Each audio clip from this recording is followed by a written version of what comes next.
Welcome. In this video, we will provide a brief overview of the NPIP's CASP, the new online central application and selection process for matching pharmacy training establishments with student applicants seeking internships. The aim of this video is to give both groups an understanding of the entire process. CASP has two phases, Phase 2 being a repeat of Phase 1 for late registrants or those unmatched after Phase 1. Within each phase are several cycles in which specific things are to take place, as we'll discuss. At the end of many of the cycles, and at other key moments in the process, emails will be sent out by CASP to keep you informed, and information about the current state of the process will be listed on everyone's CASP homepage. To describe the process very briefly, first, training establishments register and list their placements. Second, students register their details and select placements they'd like to interview for.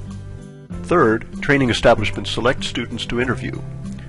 Fourth, interviews are conducted and referees contacted. Fifth, training establishments rank the students they interviewed, and the CASP system sends out offers to each training establishment's top-ranked applicants in each round. Sixth, students either accept or reject the offers, and things progress to the next round. Phase 2 will repeat the process for unmatched establishments or students. Now, for a bit more detail for those interested, the first step in CASP is training establishment registration. Emails are sent out by CASP that contain links which will allow the establishment to register with CASP. After registering, training establishments will then list their training placements. Placement durations are either for the full 12 months of the student's required training period or for 2 sessions of 6 months each, in which case a partner establishment is required. In special circumstances, training establishments can offer a single 6-month placement. Partnerships offering 2 6-month placements each will select 2 students between them. Single 6-month partnerships will select 1 student. At least one of the sessions in a split placement must be in a clinical setting with a hospital or community pharmacy.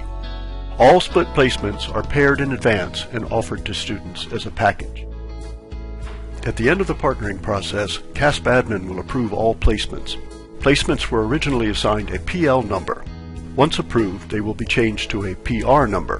When the partnering of all split placements is completed and all training placements have been approved by CASP admin, the student registration will begin. Email invitations are sent to students with a link that will allow them to register with CASP. In order to register, students just need to click on the link, set a password, agree to the terms and conditions, and click on Save. A quick word about logging back into CASP for both students and training establishments. The easiest way is to click on a link from your latest email message. In the early stages, that will be an email confirming registration. On the CASP login page, your username is the full email address used for CASP communications. You will have set your own password. If you forget it, just click on the Forgotten Password box. To complete their applications, students will need to provide basic personal details, academic details, work history, other relevant details such as skills and personal interests, and at least 2 referees.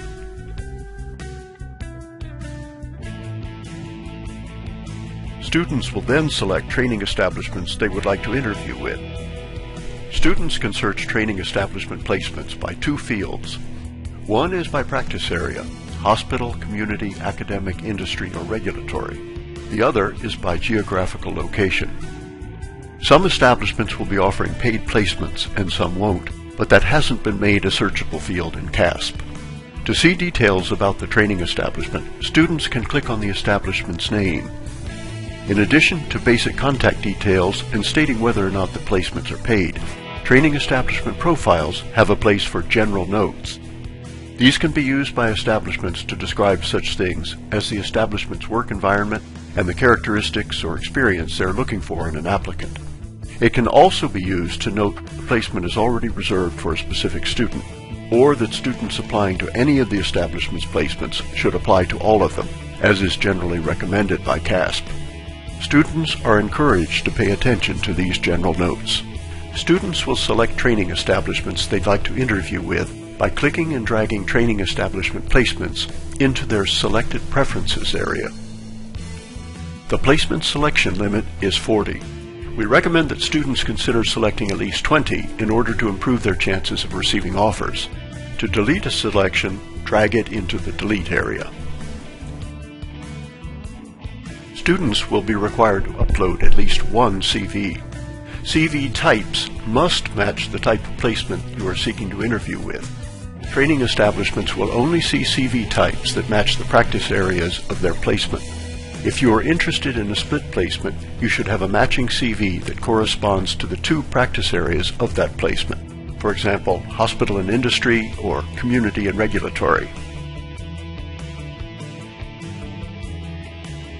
Uploading a photo is optional. If some portion of the application is not complete, a check mark will not appear on that tab and the application cannot be submitted. In this case, a second referee was left out. Once all tabs are complete, the student can submit the application.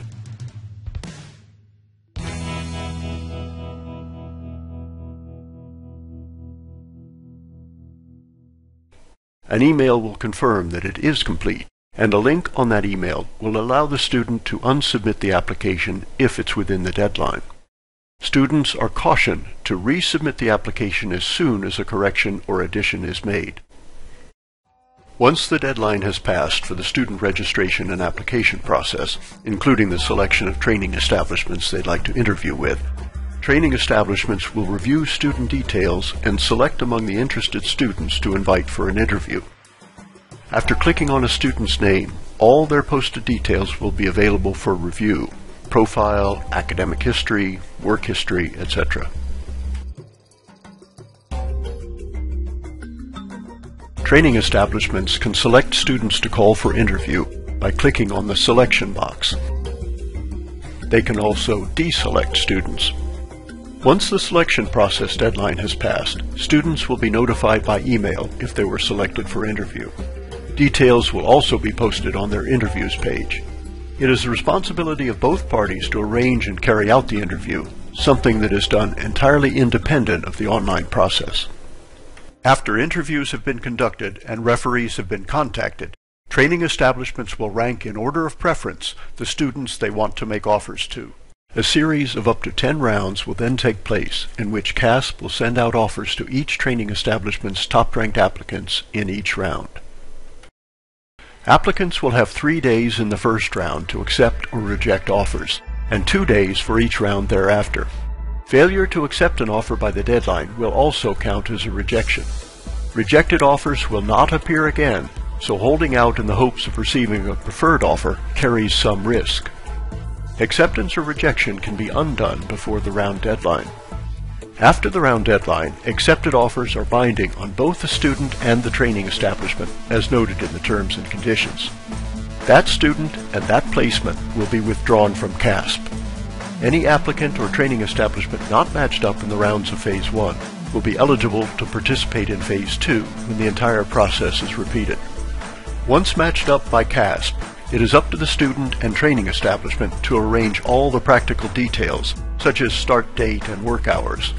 It is up to the student then to meet all the requirements of the MPharm degree. Now, just a quick word about the help information that appears in 2 forms throughout the process. The information icon is there to clarify what you see on screen, and it will open up to show help text when you roll over it with the mouse.